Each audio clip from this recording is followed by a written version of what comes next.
porque eu acho que uma companhia de teatro não é minha.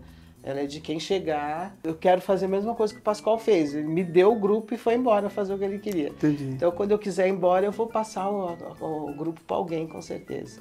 Eu não trouxe só de Portugal para cá, já trouxe da Itália para cá, da França, da África. Para você ter uma ideia, eu levei até um grupo de catadores, que eu tinha que falar com a mulher de onde eles dormiam, chama albergue, né? Porque como que uma pessoa que não tem onde morar vai para a Europa? Da Expo 98, que tinha mais de 155 países participantes, e a gente foi representar o Brasil. Me chamaram lá na organização do festival, um lugar chamado Ribadavia e tal. E eu fui, eu falei, gente, acho que morreu alguém no Brasil, alguém mandou um recado, o negócio tá... Porque me chamaram, vou lá. Aí foi, Creuza, você está na Galícia, você não está na Espanha. É muito gratificante, e ainda mais fazendo teatro, né? Exato. Que é o que eu tenho proporcionado não só para o meu grupo, como para vários grupos em São Paulo e no interior de São Paulo também. Economicamente, às vezes nem é tão viável, mas como experiência artística e humana, é muito bom e é muito gratificante. Então é por isso que eu faço. Os nossos consulados, está todo mundo lá ainda, que era do governo anterior. Então é muita coisa para esse governo ver, mas quem acabou com Mariana foi uma dessas empresas, da Noruega e da Austrália. Ou seja, é muito bom você preservar o seu, né, quintal. E é só você sujar o quintal do vizinho. E arriscou de novo a dança, o vento criança, abram as janelas, quero brincar. Olá, eu sou Zé Guilherme e você está no Entre Meios, o seu canal de entrevista. Toda quarta-feira, 19 horas, um vídeo novo com um entrevistado ou entrevistada nova, um papo bacana, interessante, leve e divertido. Aproveita que você está aqui, se inscreve no canal, curte, comenta e ativa o sininho para receber as notificações em primeira mão toda semana. Toda quarta-feira, 19 horas, vem com a gente. Paulista de Lins, atriz, produtora, diretora do grupo Dragão 7, diretora de espetáculos, gestora de projetos culturais. Esses são somente algumas das qualificações de minha convidada de hoje, que está aqui comigo para bater um papo. Creuza Borges, muito prazer em recebê-la, obrigado pela disponibilidade, sinta-se em casa, a sala é sua. Eu que agradeço esse espaço, né, pra gente, é sempre bom poder falar do trabalho da gente. Levei um susto que eu esqueci que eu sou de Lins, a gente esquece, né, realmente eu nasci numa cidade chamada Lins,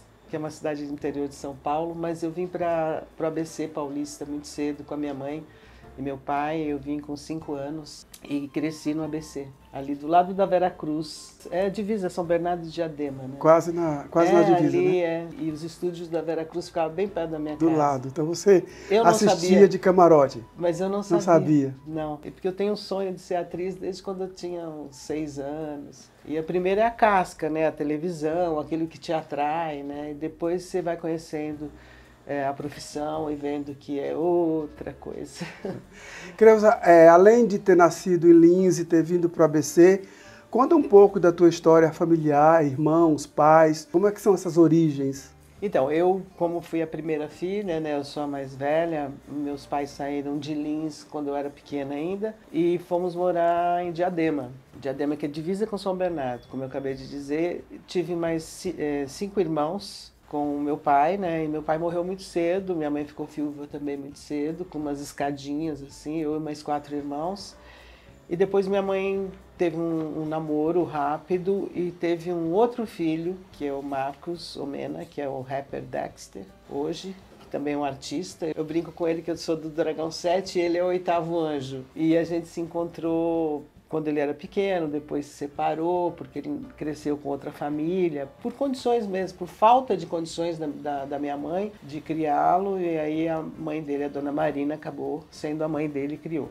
Mas nós somos irmãos também, somos mais que irmãos, assim, a gente fala que realmente a gente se considera como se tivesse vivido junto, né?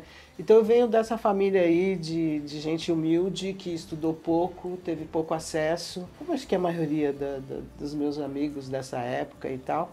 Mas depois cada um foi seguir o seu sonho, um jogador de futebol, outro cantor, queria ser atriz, fui para o teatro. Eu entro no teatro através do teatro amador, e conheci muitos diretores maravilhosos que me ensinaram, né? Um deles, meu professor foi o Carlos Alberto Sofredini, e depois eu fui trabalhar com o Pascoal da Conceição, que trabalhava numa oficina com o Zé Celso e tal, e aí foi que eu entrei para o teatro profissional mesmo, e estou no teatro há mais de 40 anos. E aí nessa época você, com esse contato com o Pascoal, você se inseriu no grupo Dragão 7, é isso? Foi, a gente era do Núcleo Step, Pascoal também era, com outros atores, mas nós éramos quase 20 pessoas no grupo do Sofredini e economicamente era inviável. Um grupo desse tamanho, porque a gente não conseguia se manter. E aí o Pascoal, o Wagner, o Fernando Borges saíram, fundaram o Dragão 7, e eu fiquei mais um ano com o Sofredini. Aí me chamaram, quando foi em 89, isso foi em 88 que o Pascoal fundou o Dragão 7. E aí em 89 eu fui trabalhar com o Pascoal, depois o Pascoal voltou para a oficina, e eu fiquei dirigindo e atuando, fiquei gerindo o grupo, né? Artisticamente, fazendo produção, enfim. E está lá até hoje, né? O grupo ficou comigo, né? Comigo e com os outros atores que trabalham comigo, porque eu acho que uma companhia de teatro não é minha, ela é de quem chegar, tanto que eu quero fazer a mesma coisa que o Pascoal fez, ele me deu o grupo e foi embora fazer o que ele queria. Entendi. Então quando eu quiser ir embora eu vou passar o grupo para alguém, com certeza. Você além desse trabalho como atriz, você também tem um trabalho bastante consistente com a gestão de projetos culturais e intercâmbios, né? Inclusive intercâmbios bastante interessantes com países de língua portuguesa. Você criou o circuito de teatro em língua portuguesa. Conta um pouco como é que entrou na tua vida essa história do intercâmbio. Eu sempre tive vontade de ir para outros países, né? Tanto quando eu era adolescente eu queria fugir. Fugir para outro país. Mas era uma realidade de sonho, assim. Quando eu entrei no teatro, eu comecei a ver que esse sonho era mais viável, era real, porque através da arte você consegue ir a lugares. Eu já consegui a 5 continentes, acho. Fui a vários lugares, principalmente na Europa, e aí a gente ia para Portugal, por causa da língua e tal, era o país primeiro que a gente começou a trocar. Depois disso, eles começaram a cobrar que queriam vir para o Brasil. Daí eu comecei a trazer, eu falei, peraí, eu tenho que nomear isso para poder ter um projeto, para poder trabalhar o projeto. Mas eu sempre quis estender esse projeto de intercâmbio Brasil-Portugal para os outros países de língua portuguesa, principalmente por causa da África, dos países de língua portuguesa que estão em África. Porque também era um sonho meu, era um desejo nosso também do grupo conhecer a África. Porque aqui no Brasil a gente é muito virado, voltado para a Europa, né? A América Latina e a África ficava muito distante. E aí eu falei, bom, são países de língua portuguesa, também a gente pode agregar. E aí fui agregando. Em 2011 eu consegui reunir os 8 países. 13º Circuito de Teatro em Português. Agradece a participação de todos os artistas que colaboraram para essa edição, que continua acontecendo através das colaborações para 2023. Acesse o nosso site e envie seus projetos para a próxima edição. Uma realização, Associação Cultural Contadores de Mentira e Secretaria de Cultura da cidade de São Paulo. Que agora são 9, com a Guiné Equatorial, né? Eles nem falam português, mas eles estão na CPLP. Ok. Eu vejo no teu histórico de trabalho que você teve um papel muito importante, se não um papel principal, na criação de um ciclo de Valdez, né? O ciclo de teatro brasileiro. Ciclo de teatro brasileiro em Arcos dos Arcos, né? Também levando espetáculos. Eu não trouxe só de Portugal para cá, já trouxe da Itália para cá, da França, da África. Mas o propósito também era levar outros grupos para a Europa, para os festivais da Europa, para que as pessoas, os artistas aqui, tivessem essa experiência também, né? E muita gente tinha vontade. Então eu levei grupos não só de São Paulo, levei de Salvador, Camaçari, Curitiba, São José do Rio Preto, Ribeirão Preto, Catanduva, grupos do interior que também São José dos Campos. Então o objetivo era sair um pouco, por isso que é um circuito, é descentralizar um pouco essa troca, né, e levar grupos que seria mais difícil para eles conseguirem essa travessia, digamos, do Oceano Atlântico, né? Ir até a Europa, para ter uma experiência lá. Para você ter uma ideia, eu levei até um grupo de catadores, e eles mesmos venderam latinha, tiraram o passaporte, e aí vieram com uma questão que eu tinha que falar com a mulher de onde eles dormiam, chama albergue, né? Porque como que uma pessoa que não tem onde morar vai para a Europa? Depois chega e volta para o mesmo e lugar. volta para o mesmo lugar. Então foi uma experiência assim interessante, porque você pode mudar uma realidade de alguém, né? E foi muito bonito, porque eles, quando chegaram lá, tudo que eles experimentavam, eles, sabe, era o máximo, assim, você via no rosto deles, você via na fala. Então o trabalho para mim é muito gratificante, tanto de trazer para cá, mas principalmente levar os grupos do Brasil para outros países, que hoje já é mais corriqueiro, já é mais normal. Mas quando eu comecei em 1998, não era tão normal assim, ir para Portugal, ir para Itália, para Espanha, com uma companhia de teatro. Né? Tem uma coisa muito interessante, que é a tua participação na comemoração dos 500 anos, né? Você levou um espetáculo, conta um pouco. Então, quando começou a comemoração dos 500 anos, eles mudaram para achamento, né? E isso começou em 1998. Daí eu comecei a ter contato com as companhias que vieram para o projeto dos descobrimentos, né, que já ia acontecer no ano 2000. Então eu fiz um espetáculo chamado Brasil Outros 500. Nós éramos em 21 pessoas, entre músicos, atores, técnicos. E pronto, fui para as comemorações, para o achamento, fomos para Santarém, que é onde está lá Cabral, os restos mortais, está lá. Fomos para Braga, Porto, Lisboa.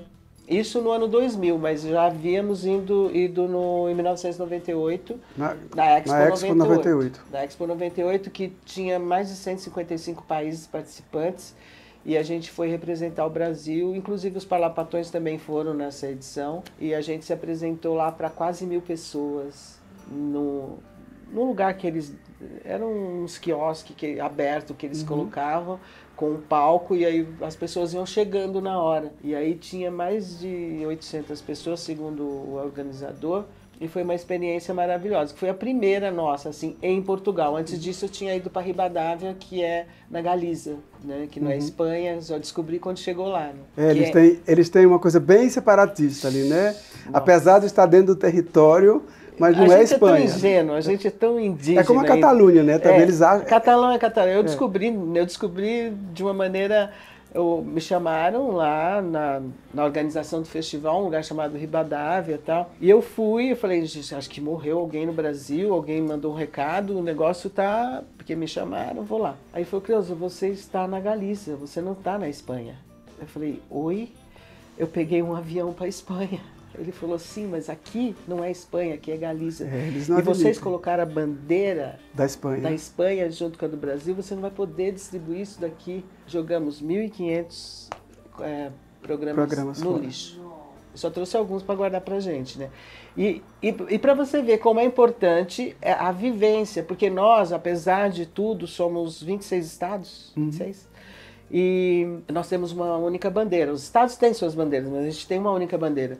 E lá não. Basco é basco, catalão é catalão. Catalão é catalão, galego é galego. E os madrilhenhos são espanhóis. São espanhóis. E aí aprendemos na prática essa questão deles lá, que a gente tem que respeitar também, enfim. E é rigorosa. Eles ficam ofendidíssimos se você chamar... Aí alugamos o que eles chamam de autocarro, um micro-ônibus, para irmos para Portugal.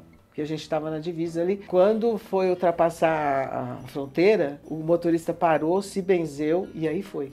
Porque eles têm... O negócio. Eles preferem ser primeiro brasileiro, depois português. Eles preferem. Eles têm uma briga, uma rixa com Portugal. O do negócio da Espanha eu até entendo, o caso do rei, Juan Carlos, enfim. Eu entendo a questão dos madrilhenhos de ser ou não ser catalão ou basco, né? Mas com Portugal faz tanto tempo, são muitos séculos. A briga faz tantos séculos que já não faz muito sentido, mas para eles continua. Era uma realidade totalmente diferente da minha, da nossa, porque a gente jamais imaginou que uma bandeira ia dar aquela confusão. Eu fiquei constrangida, fiquei sem graça, mas fazer o quê? Depois eu falei, quer saber? Eu não sabia, não conhecia isso. Não foi informada então, também, começamos mesmo lá em 1997, depois a Expo 98, aí eu comecei a levar espetáculos daqui pra lá. Foi os Coveiros, Toda Donzela Tem um Pai que é uma Fera. Foram umas comédias que tinha o Festival Cômico da Maia, que eu também colaborava mais antes. Tem o Festival Fazer a Festa, que é de criança, que eu participei o ano passado.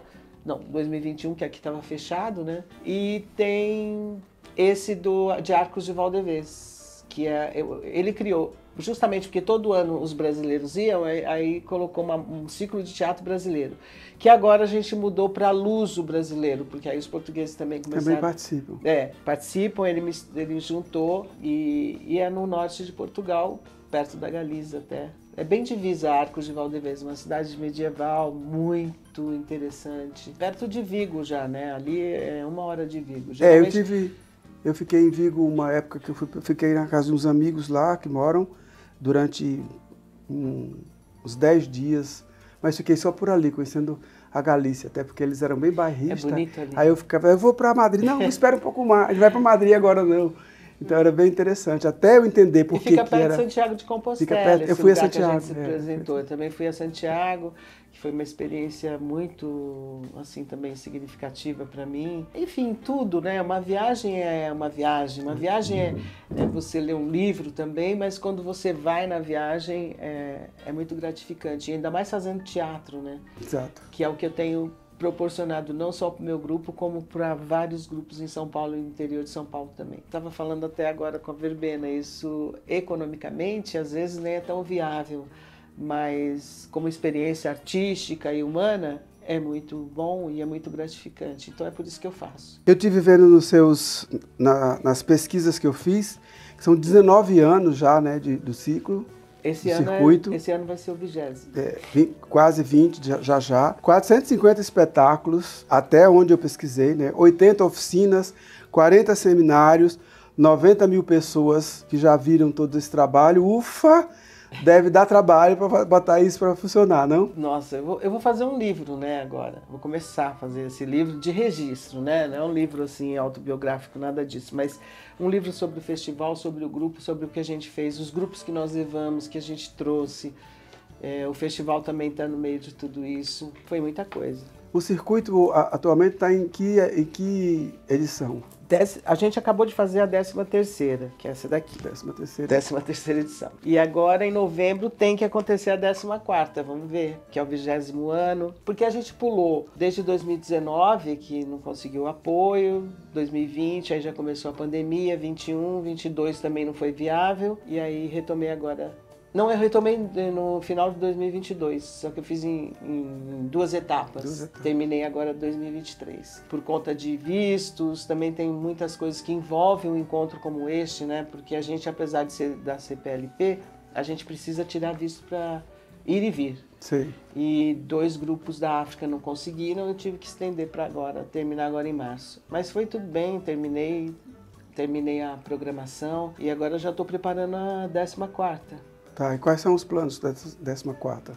Conseguir os apoios devidos para isso ser realizado. Vamos ver se nessa lei Aldir Blanc tem alguma coisa que eu ainda não li. Abriu dia 13 agora, já vai fechar dia 27, ou seja, 15 dias para a gente participar. E os outros editais que ainda não saíram, né? Através de editais, vamos ver se eu consigo. Porque patrocínio mesmo com as empresas é mais difícil. Países específicos que você pretende trazer ou todos que fazem parte do grupo? São da CPLP, são 6 da África, 1 do Timor-Leste, que é o sul da Ásia, e Brasil e Portugal, então da Europa e Brasil. Então, esses são os países que participam sempre, mas os artistas mudam, né? Então, quem veio nessa edição já automaticamente não vem na próxima. Vem outros espetáculos, porque também a gente quer conhecer, quer ter esse contato, né, entre as companhias. Então, eu imagino que deva mudar a maioria dos grupos agora em novembro. E os espetáculos são realizados num local fixo ou em vários espaços? Até 2017, a gente estava fazendo no Sérgio Cardoso, no Teatro Sérgio Cardoso. E aí depois parou, deu uma truncada. Esse ano que passou, em 2022, eu fiz só 2 grupos lá. Mas aí também, agora eu retomo tudo, ver se a gente volta para o teatro, porque espalhar a programação pela cidade dá mais trabalho para trazer o público, para reunir o público. Creuza, além dessas questões que a gente está abordando desde o começo do nosso papo, eu sei que você tem uma gama maior, um leque maior de atividades que, além do circuito, além do trabalho como diretora do grupo, do Dragão 7, que outras atividades, outros eventos, outras iniciativas você tem desenvolvido? No grupo eu faço espetáculos para estudantes, para a escola, né? A gente faz espetáculo também para fazer temporada profissional, os atores são profissionais, mas o que sustenta a companhia são, até há pouco, eram os espetáculos para escolas. Isso mudou, esse quadro mudou.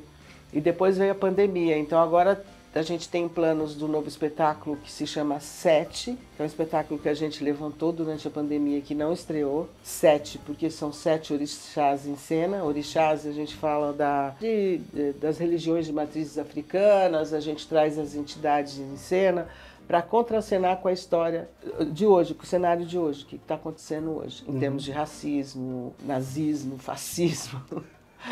Homofobia, misoginia... Sim, as mazelas modernas.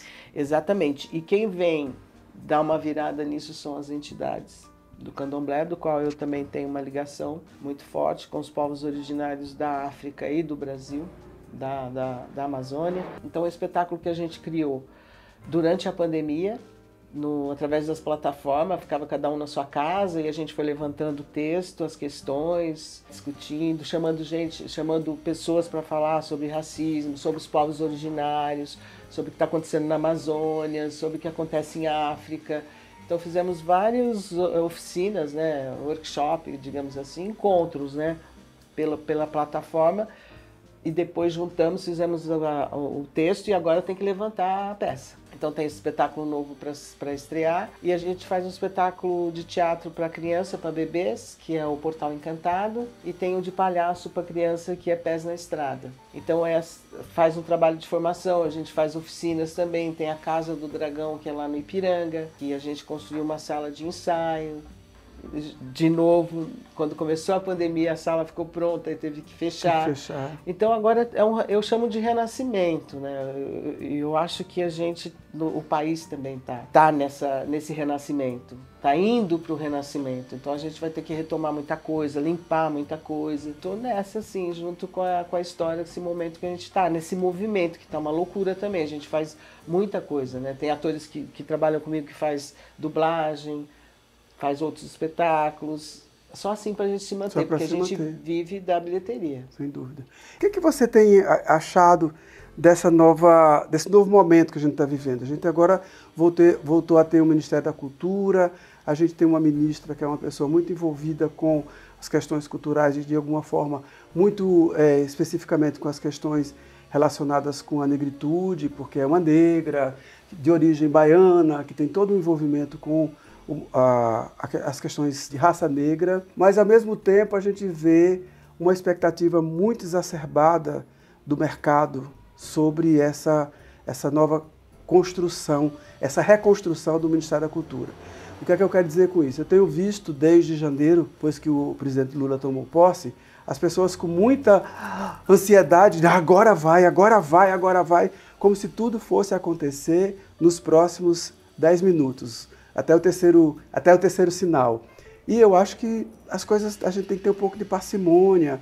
Óbvio que tem um represamento muito grande de necessidades na área, mas não dá para ser resolvido tudo isso no toque de 3 sinais, né? Você sabe que eu me lembro, o primeiro governo desse governo que está agora, que era o Lula, claro, no governo, mudou tudo e eu ligava para Brasília e parecia que a gente tinha ficado colônia até aquele momento, e aí a gente começava a tatear como as coisas funcionavam, você sentia que as pessoas não entendiam muito bem o que acontecia ali, as pessoas que estavam chegando com uma nova ideia, mas sem o controle da máquina e tal. Do primeiro momento desse governo lá atrás. E depois rapidamente eles tomaram um curso e aí o negócio foi e pra gente também não estava bom, faltava muito, como agora. Eu usei a palavra renascimento porque eu acho que a gente saiu de uma idade média, de de uma visão assim obscura, para esse renascimento, que dá essa ansiedade mesmo, que a gente transforme tudo agora. Mas se a gente está no momento da física quântica, né, do terceiro milênio, da era de Aquário, quem sabe isso seja possível. Mas com calma, eu acho que a gente tem que dar um tempo, porque eles não vão conseguir fazer. Eu tenho contato com o Ministério das Relações Exteriores para fazer um festival, com o Ministério da Cultura, com vários ministérios. E, por exemplo, os nossos consulados, está todo mundo lá ainda, que era do governo anterior. Então, é muita coisa para esse governo ver, né? Eles terceirizaram o visto do pessoal de Angola com uma empresa indiana, que não fala português e fala aquele inglês indiano que também não fala inglês, né? E quando chega o ator, com aquela burocracia que o cara apresenta para ele, dá briga. Foi o que aconteceu em novembro e eles não vieram, não conseguiram visto. Então, assim, são coisinhas para que a arte aconteça que é nada. Vou discutir visto aqui agora, mas a gente tem que falar da sobrevivência. Mas começa por aí, você vê um negocinho, um cisquinho, e imagina o tamanho de tudo isso. Então, confio, acho que ela vai fazer uma boa gestão, a Margarete, mas não acho que vai ser com essa rapidez, não. Tanto que os únicos editais que a gente tem, que já era para ter vindo desde o ano passado, que é a lei do Paulo Gustavo, ainda até passar aí que eles repassam para o Estado e para a Prefeitura, para depois abrir o edital, para depois poder colocar essa verba para andar, para distribuir, é muito tempo. Então... eu estava conversando anteriormente, uma outra ocasião, com a Adriana Belic, que também tem um envolvimento muito grande com essa questão dos projetos, etc. E ela até apontou, assim, numa conversa informal, que ela acha que só para talvez agosto, setembro, é que a lei Paulo Gustavo efetivamente possa começar. O Estado abriu o edital a segunda-feira e vai fechar dia 27 já. Essa é da Paulo Gustavo. Da Paulo Gustavo já. E aí tem a Aldir Blanc, que ainda não foi. Acho que são duas leis. São duas. Que tá para vir aí. Então agora tem um respirozinho aí pra gente que tá fazendo a produção, porque não tem onde tirar a produção. A gente é outra realidade. Você vê em Portugal, eles têm, cada companhia tem uma verba anual ou por 4 anos para poder gerir essa verba, para poder produzir, para poder fazer o teatro acontecer, circular. Mas a gente não tem. Tinha até para o projeto de intercâmbio que eu faço.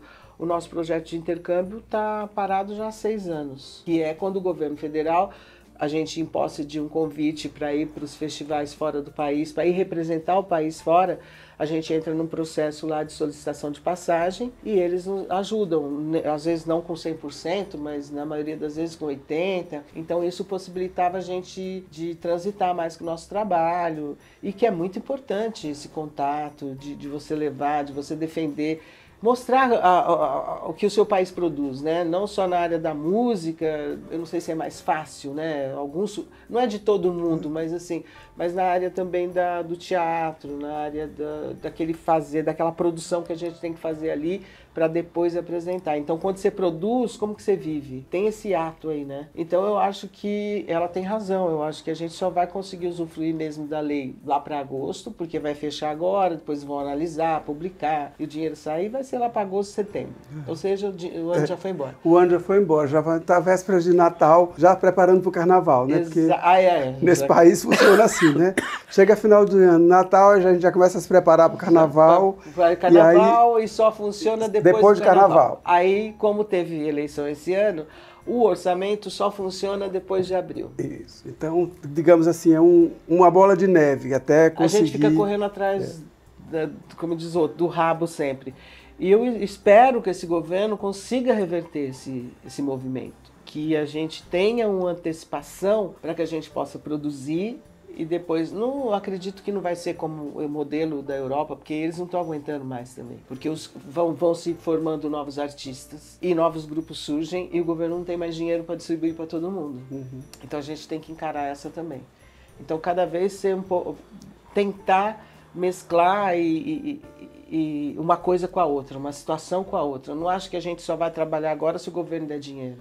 Mas o governo ele tem que participar porque a cultura também traz divisas, traz lucro. Com certeza. E isso está provado. Então a gente não está pedindo nada, é só uma questão de gerir as verbas para poder os artistas poderem produzir sua arte. Eu acho que a grande vantagem do momento é que a gente pelo menos tem agora um governo que demonstra preocupação, demonstra cuidado, demonstra atenção. Isso. Coisa que a gente ficou 4 anos à revelia, né? Sem falar com ninguém. Sem falar com ninguém e com tudo que havia sendo destruído, sendo destroçado, né? Então agora o processo... O pouco que tinha... Exatamente. Agora o processo de reconstrução, pelo menos está posto em prática, né? Quanto tempo ele vai demorar, a gente precisa ter um pouco de paciência e a expectativa um pouco menos exacerbada para que isso comece a funcionar. Eu acho que o ano que vem a gente já consegue. O que nos dá, acho que um alento é que temos um governo preocupado com essa questão. Não só com a questão da cultura, mas com a questão da saúde, com a questão da educação, com outras questões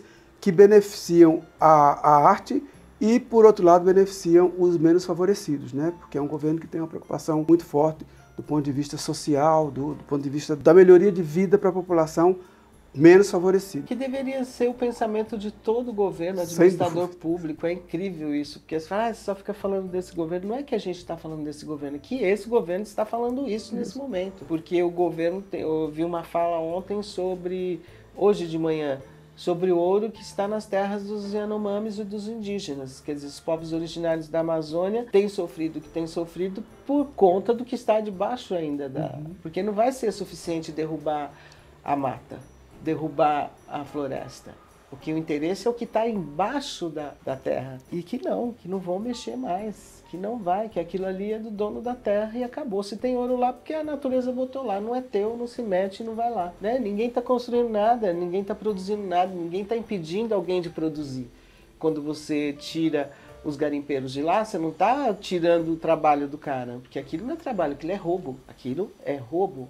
O país está sendo saqueado também pelos próprios brasileiros. Pelos próprios brasileiros e essas empresas norueguesas, interesses internacionais. Exatamente. Porque assim, todo ano a Austrália e a Noruega, elas ficam trocando de quem tem melhor condição de vida, sabe, para se viver assim, de natureza, condição mesmo para você viver e tal, para você ter saúde. Eles têm a melhor do mundo, mas quem acabou com Mariana foi uma dessas empresas, da Noruega e da Austrália. Ou seja, é muito bom você preservar o seu, né, quintal. É só você sujar o quintal do vizinho. Então essas coisas têm que ser colocadas também para eles que vêm aqui, né, as empresas que vêm aqui no Brasil e tirar e aviãozinho saindo. Você acha que eles levam ferro daqui? Não. Então é isso. Então é um governo que tem que defender o que é nosso, não entregar o que é nosso. Sem dúvida. E eu tô acreditando nisso, e tomara que eles consigam, sei lá. Vamos ver. Creuza, a gente teria a possibilidade de ficar aqui horas conversando até amanhã, porque é muito assunto, além da tua produção, de tudo que você tem produzido nesses anos todos de trabalho. Além disso, a gente tem outras questões que envolvem a nossa área de interesse, que é a área da cultura, das artes, mas infelizmente o tempo é limitado, a gente não tem como botar em dia todos os temas. Eu queria agradecer muito a tua presença, a tua disponibilidade, te deixar à vontade para falar, acrescentar alguma coisa a mais que você gostaria de acrescentar e que eventualmente eu deixei passar ou não abordei. Não, eu acho que a gente falou de tudo um pouco, né? No fim, o teatro ele está envolvido com todas essas questões, né? Política, principalmente, que depois resulta na condição do ser humano e a matéria-prima do nosso trabalho, do meu trabalho, do seu trabalho, é o ser humano. Essa é a nossa matéria-prima, pessoa, gente, né? Com isso que a gente trabalha. E dentro desse universo, ele é muito vasto, né? Como você disse, a gente falaria aqui até amanhã, mas é isso que a gente faz. Nós somos uma companhia de teatro que faz intercâmbio com outros países, também recebe gente de fora, realiza o festival que reúne os países de língua portuguesa, mas também já trouxe artistas da França, da Itália, muita gente que a gente tem convivido nesses últimos anos. Isso tem sido muito gratificante e aí eu quero agradecer também esse espaço, mais um espaço para a gente estar falando do Grupo Dragão 7, do Festival Circuito de Teatro em Português, que é muito importante para quem vem, é uma história de vida de cada um que chega aqui.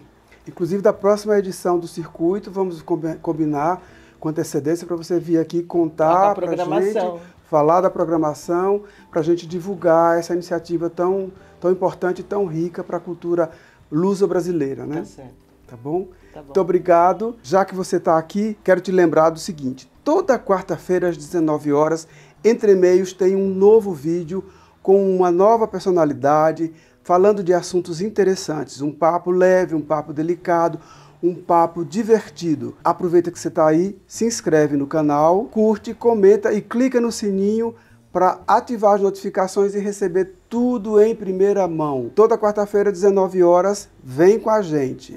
Mas enquanto a noite é densa e o dia escuridão, se apega à tua crença, cuida do teu coração, porque o hoje